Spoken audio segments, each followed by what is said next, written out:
I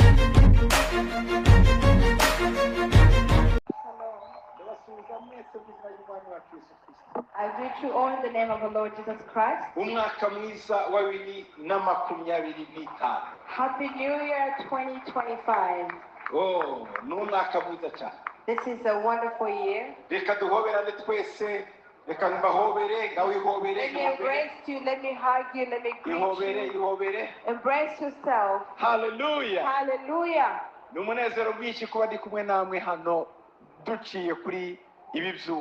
It's a great joy to be with you today virtually.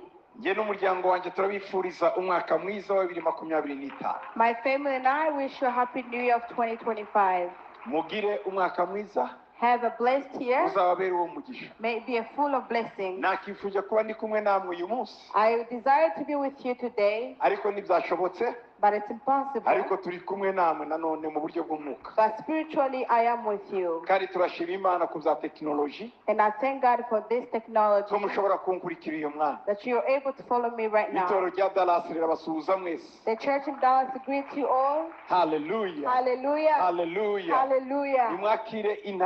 Receive the greetings coming from my family, our church in Dallas, in the name of Jesus. Receive. Hallelujah. Hallelujah. Pokea. Receive the blessings and the greetings. Receive. Amen. Amen. Reka mbabwire uyu mwaka wa 2025 n'umwaka twise ngo no kurenga imbibi. Let me tell you the name of this year 2025. It is a year that is called Beyond Limitations.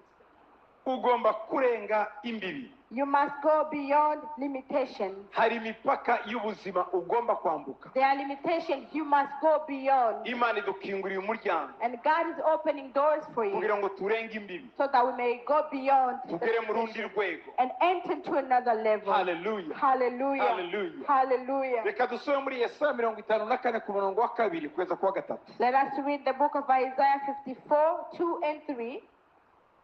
Yesaya 54 umurongo wa 2 kugeza ku murongo wa 3. Isaiah chapter 54 verse 2 and 3. Bibiliya iravuga ngo agura ikibanza cy'ihema ryawe, rega inyegamo zo mu mazu yawe zigireyo, tugarukire hafi, wungure imigozi yawe ibe miremire, ushimangire impambo zawe, kuko uzarambura ujya iburyo n'ibumoso. Urubyaro rwawe ruzahindura amahanga, kandi ruzatuza abantu mu midugudu yabaye amatongo. Amen. The Bible says, enlarge the place of your tent and let them stretch out the curtains of your dwellings. Do not spare. Lengthen your cords and strengthen your stakes, for you shall expand the right and to the left, and your descendants will inherit the nations and make the desolate city inhabited.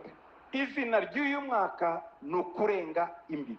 The name of this year is Beyond Limitations. Dusomye muri iki cyanditswe ni nacyo tuzagenderaho uyu mwaka wose. And this scripture is going to be the key scripture of the whole year. Reka mvugemo amagambo hano agera kuri 7 ari muri iki cyanditswe. I have 4 words or 4 key words that I got from this scripture. Ijambo rya mbere, the first, ngo agura ikibanza cy'ihema ryawe. Enlarge the place of your tent. Bibiliya iravuga ngo agura. The Bible tells you to enlarge. Ni wari ufite ahantu hato cyane. If you had a limited space, Imana irakubwira ngo agura. God tells you to enlarge that space. Ni wari ufite izimwe. If you had one home, tekereza kugira nyinshi. Now start to thinking about more homes. Ni wari ufite umwana umwe. If you had one child, agura ugire benshi. Now enlarge, have more. Iki ni igihe cyo kwagura. Because it is a year to go beyond and enlarge. Kuva muri kimwe tujya muri byinshi. You go from one to abundance. Kuva mu busa tujya muri kimwe. Going from empty to one. Kuva hasi tujya hejuru. Going from low to high. Imana irakubwiye ngo the God is telling you that you are to enlarge the place of your tent. Do you have one place? Get more too. Do you have a small? Enlarge it. Number 2, the word says that stretch out the curtains of your dwellings.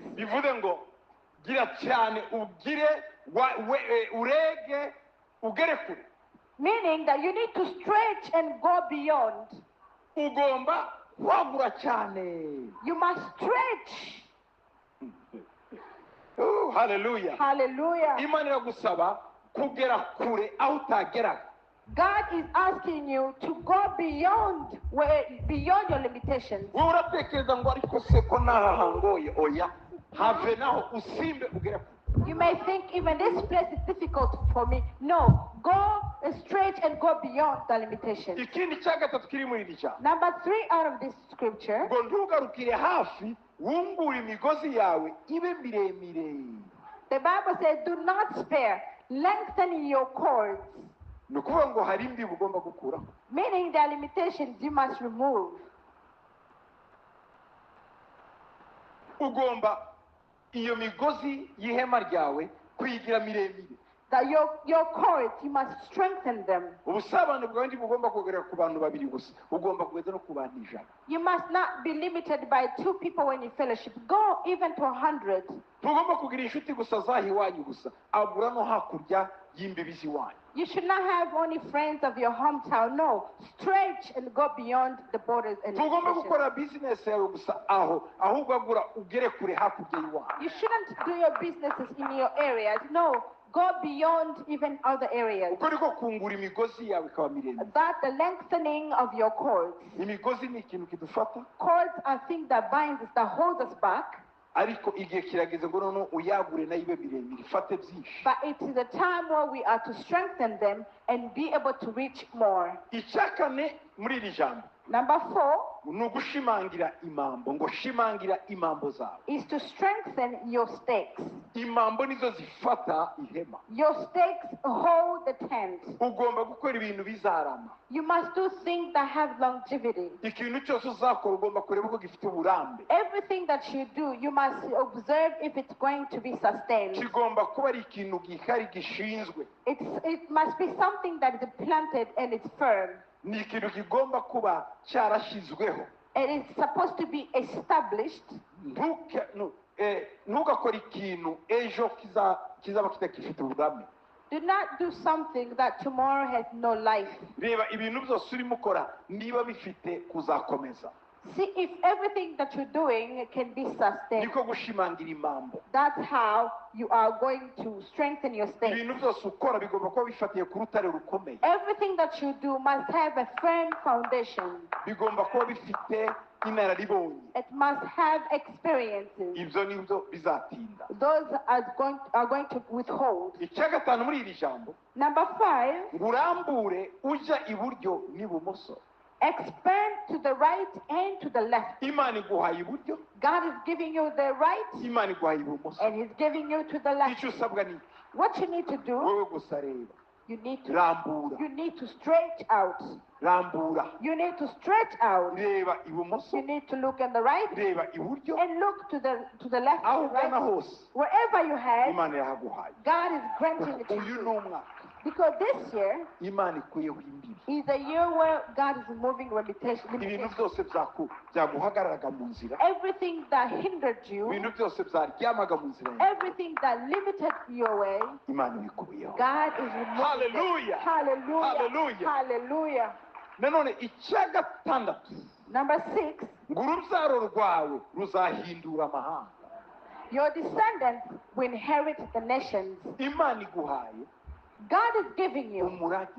inheritance. Ibyo uzakora ntibizagarukira kuri wowe, na nyuma yawe bizakomeza. And it's not going to just limit on you. It's going to be carried on even after you. Izina ryawe rizakomera, Your name will be great. rizakomezwa n'abana bawe, And it will be great because of your children. rizakomezwa n'umuryango It wawe, will be great because of your family. rizakomezwa n'abazakuvaho. It will be great because of your descendants. Ibyo uzakora ntibizabura abasuccesseurs babikomeza, What you will do, what you are going to do, you will not lack successors. bazabikomeza, They will carry it on kuko ni umurage. because this is your inheritance. Urubyaro rwawe ruzahindura amahanga, That your descendants will inherit the nation. bazavuga ubutumwa amahanga akira. They will preach in nations. They will be Bazaba transformed. abagabo bakomeye n'abagore bakomeye mu mahanga, There will be great men and great women in nations. bazavuga bikemo. They will preach, they will speak, and it will happen. Imana yariguhaye. God is granting this to you. Icya karindwi, Number 7, urubyaro rwawe ruzatuza abantu mu midugudu yabaye amatongo. your descendants will make the desolate cities inhabited again. bibiri iravuga The Bible says, abatataye those who were scattered, abagiye kure those who have gone far, abavuye mu masezerano those who have left the promises, abavanwe mu byabo those who have left their own, nguhaye urubyaro rwawe kuzabagarura your descendants will bring them all ruzabagarura together. mu masezerano They will bring them into the promises. ruzabagarura mu by'imana They yavuze bring them into the God's promises. we ntucike intege gusa Do not be discouraged, uyu ni umwaka wawe because this year is your year. ibintu uko ari birindwi These 7 things, nibyo biri muri iyi verse twasomye they come out of this, muri iki gice twasomye this chapter 54. haleluya Hallelujah. rero hari ibintu imana igusaba There are things God wants you. ibi ni ibyo izagukorera These are the things He will do for you. iragusaba But nawe kugira icyo ukora But He wants you to do something. ijambo rya mbere gusaba Number one, He wants you to ni do ukuzamura imitekerereze ku rwego rwo hejuru is to raise ambitions to new heights. imitekerereze yawe cyangwa se ibyo wifuza bigomba kugera mu rwego rwo hejuru Your ambitions must go to new heights. wikomeza gutekereza ibyo hasi Do not